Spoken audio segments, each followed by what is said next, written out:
Hey, what's up, comic fans? Clark Parker here with ComicsQuick, your fastest pit stop for everything happening in the panels. Today we've got a Marvel power shuffle nobody saw coming, Spider-Man's biggest issue ever getting a stacked creator lineup, DC pitting the bat against the bat, and a Hollywood spider crawling onto your streaming service tonight. Pull up a stool at the long box, let's get into it. If you're new here, ComicsQuick is aiming to get you a daily blast of comic news. I've been reading comics for over 20 years, and just want to get my daily fix of what's new and happening in the comic world. You can watch these videos quickly during your lunch break or at the end of your day. Be sure to hit subscribe. Okay, now let's jump into it. The biggest comic book news this week isn't on the page. It's in the boardroom. Marvel just had a leadership earthquake, and the aftershocks are going to be felt across every book on the spinner rack. Here's the deal. Brad Winderbaum, yes, the TV and animation chief, has been promoted to oversee Marvel television, animation, comics, and franchise. All of it. That's a four-pillar empire under one guy. C.B. Cebulski, the editor-in-chief of Marvel Comics, now reports directly to Winderbaum, and longtime Marvel exec Dan Buckley is on his way out. He'll stick around until mid-2027 to hand the keys over cleanly, but make no mistake. This is a changing of the guard. This is huge. For the first time in basically forever, Marvel Comics is reporting up through someone whose background is screen, not floppies. Buckley ran this side of the house since the early 2000s, and that's 2 decades of stability ending in one memo.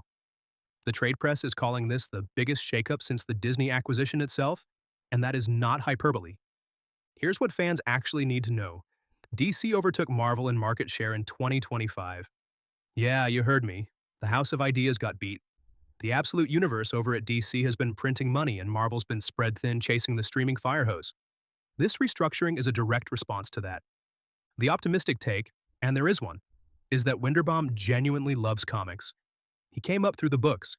If he treats publishing as a creative engine instead of a content farm for Disney Plus, we could see Marvel get focused again.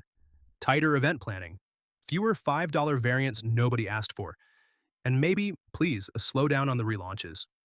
But here's where I'm a bit worried. Putting comics under a TV exec is a gamble. If Winderbaum starts treating books like IP development meetings instead of stories, we're going to feel it. Watch the next year of solicits closely. If the books start sounding like show pitches or stories that are just cliche and go nowhere, that's the canary in the long box. While the corner offices were getting rearranged, Marvel dropped the creator list for Amazing Spider-Man number 1000. You heard that right, 1000 issues. And friends, I have not seen a lineup like this since the wedding issue. The headline story is Joe Kelly and Pepe Larraz. That alone would sell the book.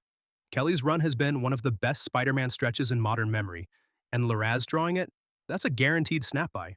But it doesn't stop there. You've got John Romita Jr., Frank Miller, Peach Momoko, Stuart Immonen, Brian Michael Bendis, Dan Slott, J.M. DeMatteis, Patrick Gleason, Marcos Martin, and, get this, Noah Hawley, the showrunner of Fargo and Legion, making his Marvel Comics debut. It's basically a Spider-Man Hall of Fame jam issue. And there's a new villain which I'm personally excited for. I've been wanting new villains to pop up, but it always seems creators don't want to give away their good ideas to the big two. Anyway, his name is Ravage. Marvel is teasing he is going to, quote, change Peter Parker's life forever. Okay, we've heard that one before. But with Joe Kelly steering, I actually believe it. The book ships September 16th, so you've got runway to pre-order. Tell your shop now, don't wait for the second printing. Quick friendly note though, these milestone issues do tend to balloon in price. Watch the cover count. If we see 30 variants and a price bump, the goodwill from this lineup can evaporate fast. Marvel, please. One stunning Larraz cover, one classic Romita variant, done. Don't variant fatigue us. Meanwhile, over at the Distinguished competition, DC unloaded their August 2026 solicits. And the headliner is exactly the kind of bonkers concept that's been making the Absolute Universe pop. Absolute Batman versus Absolute Batman. Absolute Batman number 23 is the centerpiece. The Absolute Bat family is hitting a breaking point. Batman is forced to battle his own Robins, and ultimately himself, in a climactic identity showdown. We're hearing more than one dead character signals a call for help. Heavy stuff. But that's just one chunk of the August DC haul. You've also got Clayface, Celebrity Dirt, a noir horror Batman miniseries, which is a vibe I am completely here for. The Batman/Poison Ivy crossover is brewing as a setup for Bad Seeds. The big Gotham event landing in Q3, where Vandal Savage is the new police commissioner, and Pamela Isley, yes, that Pamela Isley is mayor. Gotham politics have officially gone full supervillain. DC is on a tear. The Absolute Universe has been the runaway hit of the past 2 years, and they're not letting up. They've also announced Absolute Green Arrow by Pornsak Picheshote and Raphael Albuquerque, plus Absolute Catwoman from Scott Snyder, Che Grayson, and Bengal. The line keeps expanding without watering down. Here's my gentle ding. The Absolute Universe is brilliant, but DC needs to be careful not to do what Marvel did with Ultimate back in the day. Keep it tight, keep it weird. The moment Absolute becomes the new mainline, it stops being special. Right now, it feels essential. Don't let it slide into just another shelf of monthlies. Companies tend to do too much when they got a good thing, and it turns into a bubble instead of a years of great stories. I want to see Cinder have an end to his run, and a great follow-up writer to take over and do their 2-year run. All right, my time is almost up here, so let's rapid fire some quick hit stories you need on your radar. First up, and I'm excited about this one, Spider-Noir is here. As of today, May 25th, Nick Cage's Spider-Noir series drops on MGM Plus in the States. It goes global on Prime on the 27th. Brendan Gleeson as Silvermane, Jack Houston as Sandman, Abraham Papula as Tombstone. This is the moodiest Spider Corner of any Spider media we've ever gotten, and early word is it absolutely commits to the noir genre. If you've ever wanted Spider-Man by way of Chinatown, your day is here. I got to preview the first 2 episodes at an Amazon screening, and I really enjoyed it. The first episode was good setup, but the second episode hooked me in. I also preferred watching it in black and white than the color. The color was too saturated for my taste, and the black and white gave it that noir feel that make the show stand on its own, if you know what I mean. I don't have MGM Plus, but it will be coming to Amazon's Prime Video soon.